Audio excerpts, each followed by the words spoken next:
இன்றைக்கி நாம் சிம்மம் ராசிக்கு ஆவணி மாதத்திற்கு உண்டான ராசி பலன் அப்படிங்கிறதான் பார்க்க போகிறோம். அதாவது ஆவணி மாதம் அப்படின்னா சிம்மம் மாதம், சூரியன் சிம்மம் ராசியில் ஆட்சி பெற்று உட்காரக்கூடிய ஒரு மாதம். அதனால தான் சிம்மம் மாதம் அப்படின்னு சொல்லிட்டு சொல்கிறோம். இந்த மாதத்தில் விநாயக பெருமான் அவதரித்த ஒரு மாதம். அதனால் ரொம்ப முக்கியமானது. ஏன்னா அவர் தானே முழு முதற் கடவுள். அவர் பிறந்ததொரு மாதம். இந்த 2025 விஸ்வாவசு வருடம் ஆவணி மாதத்தில் 11ஆம் தேதி விநாயகர் சதுர்த்தி வருது. அன்றைய தினம் விநாயகர் பெருமானை வணங்குங்க. பொதுவாகவே ஆவணி மாதத்தில் நாம் விநாயகர் பெருமான் வழிபாடு அப்படிங்கிறது, சிவன் வழிபாடு, இதெல்லாம் பெரிய நன்மைகள் அப்படிங்கிறத கொடுக்கக்கூடிய ஒரு அமைப்பு அப்படிங்கிறது. இது பெருமைக்குண்டான ஒரு மாதம். இன்னொரு முக்கியமான விஷயம், தனிப்பட்ட முறையில் ஜாதகம் பார்க்க இந்த வாரத்துக்கான அப்பாயின்மெண்ட் ஃபிக்ஸ் பண்ண சொல்லி நிறைய பேர் கேட்டிருந்தீங்க. இப்போது ரூபாய் 300 தெளிவாகவும் விளக்கமாகவும் ஜாதகம் பார்த்து தரோங்க. தாழ்மையான வேண்டுகோள். இந்த நம்பருக்கு ஃபோன் கால் அல்லது வாட்ஸ்அப்பில் கூட நீங்கள் கேட்டு உங்களுடைய அப்பாயின்மெண்ட் அப்படிங்கிறத ஃபிக்ஸ் பண்ணிக்கலாம். உங்களுக்கு தேவையான அனைத்து டீட்டெயிலும் நம்ம டீமில் இருக்கவங்க கொடுத்துருவாங்க. அப்பாயின்மெண்ட் டேட் மற்றும் டைம் ஃபிக்ஸ் பண்ணதற்கு பிறகு அந்த நேரத்தில் நான் உங்களுக்கு ஃபோன் கால் பண்ணி ஜாதகம் பார்த்து பலன்கள் அப்படிங்கிறது சொல்லிடுவேங்க. ஜஸ்ட் நீங்கள் வாட்ஸ்அப் அல்லது ஃபோன் காலில் உங்களுக்கான டவுட் அப்படிங்கிறத கேட்டுக்கலாங்க. சரிங்களா? உங்களுக்கான அப்பாயின்மெண்ட் அப்படிங்கிறத டைம் ஃபிக்ஸ் பண்ணிக்கலாம். நிறைய பேர் கேட்குறாங்க எவ்வளோ நேரம் ஆகும்னு. ஃபஸ்ட்டு நம்ம உங்களுடைய ஜாதக கட்டத்தை பார்த்துட்டு ஜனனகால பலன்கள் அப்படிங்கிறத சொல்லிடுவோம். அதாவது இந்த ஜாதகக்காரங்களுடைய வாழ்க்கை எப்படி இருக்கும், கேரக்டர் எப்படி இருக்குங்கிறத சொல்லிடுவோம். அதுக்கப்புறம் கோச்சார அடிப்படையில் கடைசி ஒரு வருஷம் எப்படி இருந்துச்சு, எதிர்காலம் வரக்கூடிய ஒரு 2.5 வருஷம் அப்படிங்கிறதெல்லாம் எப்படி இருக்கும் அப்படிங்கிறதெல்லாம் பார்த்துடலாம். அட் லாஸ்ட் பர்டிகுலராக இந்தந்த டைமில் என்னென்ன நடக்கும், இந்த நேரங்களில் நீங்கள் என்ன செய்யணும், அதாவது தசாபுக்தியின் அடிப்படையில் அந்த பலன்கள் அப்படிங்கிறதெல்லாம் பார்த்துட்டு உங்களுக்கான தெளிவான விளக்கமான பலன்கள் அப்படிங்கிறத சொல்லிடுவோம். இதை தாண்டி உங்களுக்கு ஏதாவது சந்தேகம் இருந்துச்சு அப்படின்னா கூட நீங்கள் கேட்டுக்கலாம். ஒவ்வொரு ஜாதகத்துக்குமே 30 நிமிஷம் வரைக்கும் நம்ம எடுத்துப்போம். தெளிவாகவும் விளக்கமாகவும் பொறுமையாகவும் உங்களுக்கு நாங்கள் சொல்லிடுவோம். இது இல்லாமல் உங்கள் ஏதாவது சந்தேகம் இருந்துச்சு அப்படின்னா கூட நீங்கள் டவுட் கேட்டுக்கலாம். கடைசியாக ஜாதகம் இல்லைனாலும் பரவாயில்ல, பிறந்த தேதி, பிறந்த நேரம், பிறந்த இடம் மட்டும் சொன்னாலே போதும். நாங்கள் உங்களுக்கு ஜாதகம் பார்த்து பலன்கள் அப்படிங்கிறது சொல்லிவிடுவாங்க. நீங்கள் வாட்ஸ்அப்பில் ஜஸ்ட் ஒரு மெசேஜ் மட்டும் பண்ணாலே போதும். சரி, வாங்க நம்ம வீடியோக்குள்ளே போகலாம். அதே மாதிரி ஆடி மாதம் முடிஞ்சு நிறைய திருமணங்கள் அப்படிங்கிறது எல்லாமே நடத்த உகந்தது ஒரு மாதமாக இருக்கும். இந்த மாதத்தோட கிரக நிலைகள் அப்படின்னு பார்த்தீங்க அப்படின்னா, கிரகங்களுடைய ராஜா சூரியன் ஆட்சி பெற்று சிம்மம் ராசியில் உட்கார்ந்துருக்க போகிறாரு. செவ்வாய் கன்னி ராசியில் இருக்கார். மாதம் கடைசி 29ஆம் தேதி துலாம் ராசிக்கு போக போகிறாரு. புதன் பகவான் கடகம் ராசியில் இருக்கார். 9ஆம் தேதி சிம்மம் ராசிக்கு போயிட்டு 26 தேதி வரைக்கும் அங்கே இருந்துக்கிட்டு புத ஆதித்ய யோகம் அப்படிங்கிற ஒரு அற்புதமான யோகத்தை கொடுக்க போகிறாரு. 26ஆம் தேதி கன்னி ராசிக்கு அவர் போயிடுறாரு. சுக்கிர பகவான் மிதுனம் ராசியில் குருவோடு சேர்ந்துருக்காரு. 5ஆம் தேதி கடகம் ராசிக்கும், பின்னர் 30ஆம் தேதி அவர் சிம்மம் ராசிக்கும் போகிறாரு. குரு பகவான் மாதம் முழுக்க மிதுனம், சனி பகவான் மாதம் முழுக்க மீனம். அந்த விஷப்பாம்பு ராகு, கும்பம், விஷமற்ற பாம்பு கேது, சிம்மம். இதுதான் இந்த மாதத்திற்கு உண்டான ஒரு கிரக நிலைகள் அப்படிங்கிறது. இது உங்களுடைய ராசிக்கு என்ன பலன்கள் அப்படிங்கிறத கொடுக்க போகுது அப்படிங்கிறத பார்க்குறதுக்கு முன்னாடி, சூரியன் கேது இந்த மாதம் முழுக்க இணைகிறாங்க அப்படிங்கிறது ஒரு விதமான கண்டம் அப்படின்னே வச்சுக்கலாம். இந்த கண்டம் உங்களை எந்த விதத்துலையாவது பாதிக்குமா? சில கண்டங்கள் அப்படிங்கிறது உங்களுக்கு நன்மைகளையே செய்யும். அப்படியே பணத்தை அள்ளி கொடுத்துட்டு போயிடும். அப்படியே நன்மைகள் அப்படிங்கிறது. அந்த கண்டம் உங்களை பொறுத்த வரைக்கும் நன்மை செய்தா இல்லை கெடுதல் செய்யுதா, இந்த ஆவணி மாதம் உங்களுக்கு எப்படி இருக்க போகுது அப்படிங்கிறத பார்த்துடலாம். சிம்மம் ராசி நேயர்களே, உங்களுக்கு இந்த ஆவணி மாதம் அப்படிங்கிறது எப்படி இருக்குன்னு பார்த்தோம் அப்படின்னா, அதிகமான மன உளைச்சலை கொடுக்குது இந்த ராசிக்காரர்களுக்கு அப்படின்னு சிம்மம் ராசிக்காரர்களுக்கு சொல்லிடலாங்க. ஏன் அப்படின்னா, இந்த சில கொஞ்சம் கிரகங்கள், அதாவது இந்த குரு, சனி, ராகு, கேது, இந்த 4 கிரகங்கள் சொல்லுவோம் இல்லைங்களா, இந்த 4ல் 3 உங்களை போட்டு நாசம் பண்ணிகிட்டு இருக்கு. சனி பகவான் அஷ்டமம், சொல்லவே வேணாம், இருக்கிறதுல ரொம்ப மோசமான ஒரு இடம். சொன்னோம்னு வச்சுக்கோங்களேன், ஏற்கனவே தான் பயங்கரமாக இருக்கும். அதை வேறு நீங்கள் ஏன் மறுபடியும் சொல்கிறீங்க அப்படிங்கிற மாதிரி இருக்கும். போதாததுக்கு ஜென்ம கேது, களத்திர ராகு, இது எல்லாம் சேர்ந்து உங்களுக்கு பிரச்சனைகள் அப்படிங்கிறத கொடுத்துருக்கும். கொடுத்த பிரச்சனை திரும்ப சொல்லி என்ன பண்ணும், போர் அடிக்கும், உங்களுக்கு ஒரு மன உளைச்சல் அப்படிங்கிறது ஆகும்.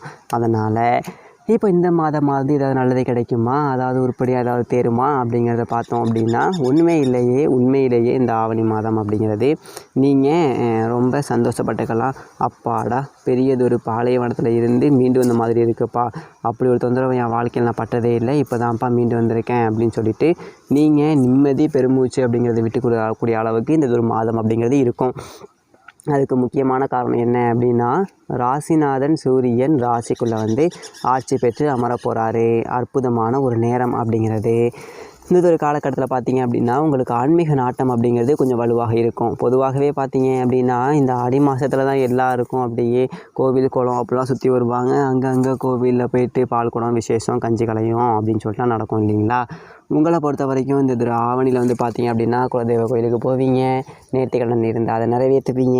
இது எல்லாமே உங்களுக்கு நிறைய அப்படிங்கிறது நடக்கும். மன உளைச்சல் அப்படிங்கிறது குறையும். ரொம்ப பதட்டம், எதை தொட்டாலும் பிரச்சனையாக இருக்குது, அஷ்டம சனி அடிக்கும்னாங்க, அதுக்காக இப்படியே அடிக்கும் அப்படிங்கிற மாதிரி இருக்கும்.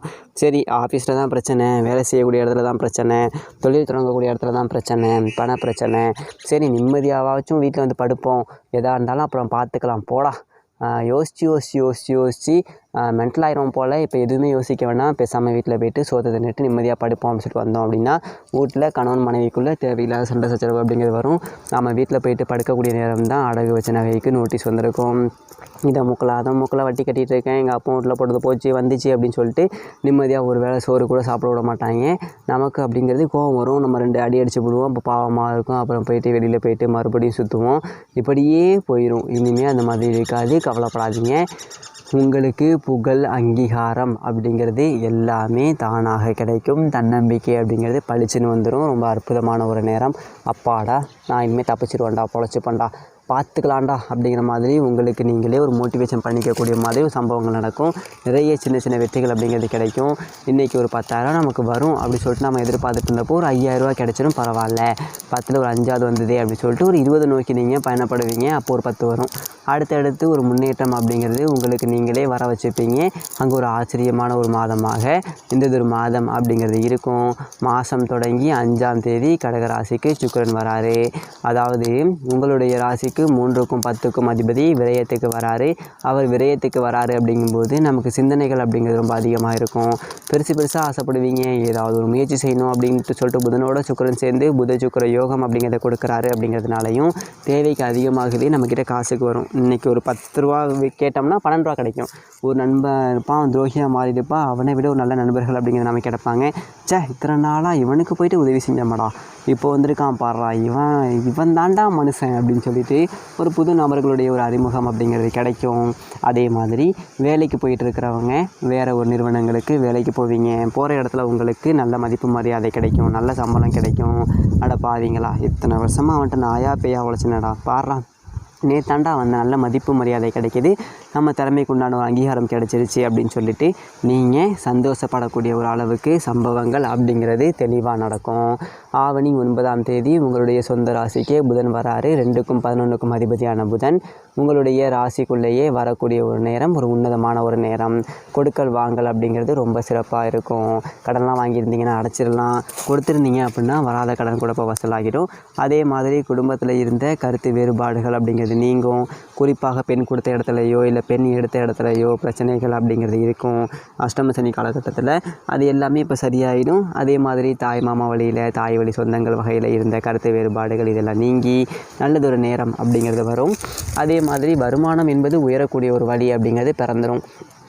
ரொம்ப கஷ்டப்பட்டேன், என்ன தான் சம்பாதிக்கிறதுன்னு தெரியலை அப்படிங்கும்போது ஒரு வாய்ப்பு கிடைக்கும். அதை பயன்படுத்திக்கிட்டீங்க அப்படின்னா உச்சத்தை விட்டுடலாம். அதே மாதிரி மாத தொடக்கத்தில் ஒரு தனஸ்தானத்தில் செவ்வாய் பகவான் இருக்கார். கன்னி செவ்வாய் 2ஆம் இடத்துக்கு ஒரு அற்புதமான ஒரு அமைப்பு. 4க்கும் 9க்கும் அதிபதி அவர் 2க்கு வராரு. அப்படிங்கும்போது இடம் பூமி வாங்கக்கூடிய ஒரு யோகம் அப்படிங்கிறது கூட இருக்குது. நானே கஷ்டத்தில் இருக்கேன் ஜோசியரை, எங்கே இடம் வாங்குறது அப்படின்லாம் நீங்கள் நினைக்கலாம். அந்த யோகம் அப்படிங்கிறது வரும். ஒரு பூர்வீக சொத்து இருக்கும், ரொம்ப நாளாக ஒரு கேஸில் மாட்டிகிட்டு இருந்திருக்கலாம், அதே மாதிரி அதை விற்க முடியாமல் இருந்திருக்கும், இல்லை ஏதாவது பஞ்சாயத்தில் போய் மாட்டிக்கிட்டு இருந்திருக்கும், இப்போ அது நல்ல விலைக்கு விற்கும்.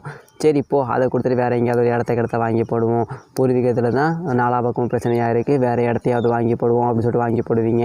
அதே மாதிரி விற்க முடியாத இடமெல்லாம் விற்பனையாகும். இடம் விற்பனையால் ஒரு 10 ரூபா காசு பணம் அப்படிங்கிறது இருக்குது. அதனால் பூமிகாரகன் செவ்வாய் உங்களுக்கு சாதகமாக இருக்கக்கூடிய இந்த ஒரு மாதத்தை ரியல் எஸ்டேட்டு, கமிஷன், தரகு, இடம் வாங்கல் கொடுக்கல் இந்த மாதிரியான விஷயங்களுக்கெல்லாம் பயன்படுத்திக்கோங்க.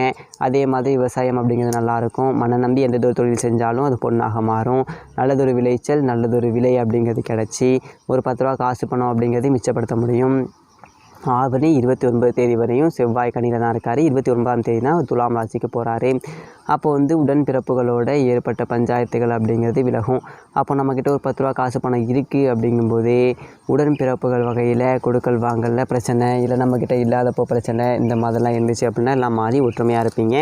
ரொம்ப நல்லா இருக்கும். அதே மாதிரி இந்த ஒரு மாத கடைசியில் கன்னிராசிக்கு புதன் போயிட்டு உச்சமடைகிறாரு. 2க்கும் 11க்கும் அதிபதி ஆட்சியாகவும் உச்சமாகவும் உட்காரும்போது உங்களுடைய திறமைகள் அப்படிங்கிறது பழிச்சிடும். அஷ்டம சனியினுடைய ஒரு தாக்கம் அப்படிங்கிறதும் ஜென்ம தேதி காலத்தில் ராகுவினுடைய தாக்கம் அப்படிங்கிறது முற்றுமுதலுமாக குறைஞ்சி ஒரு அதீத தைரியத்தையும் தன்னம்பிக்கையையும் கொடுக்கக்கூடிய ஒரு உன்னதமான மாதமாக இந்த ஆவணி மாதம் இருக்கும். சிம்மம் ராசிக்காரர்களுக்கு எல்லாம் நன்மையாகவே அமையும். மேலும் தனிப்பட்ட முறையில் ஜாதகம் பார்க்கணும் அப்படின்னா கீழே இருக்க நம்பருக்கு கான்டாக்ட் பண்ணுங்கள். தெளிவாகவும் விளக்கமாகவும் பொறுமையாகவும் ஜாதகம் பார்த்து பலன்கள் அப்படிங்கிறது சொல்லப்படும். நன்றி, வணக்கம், தேங்க்யூ.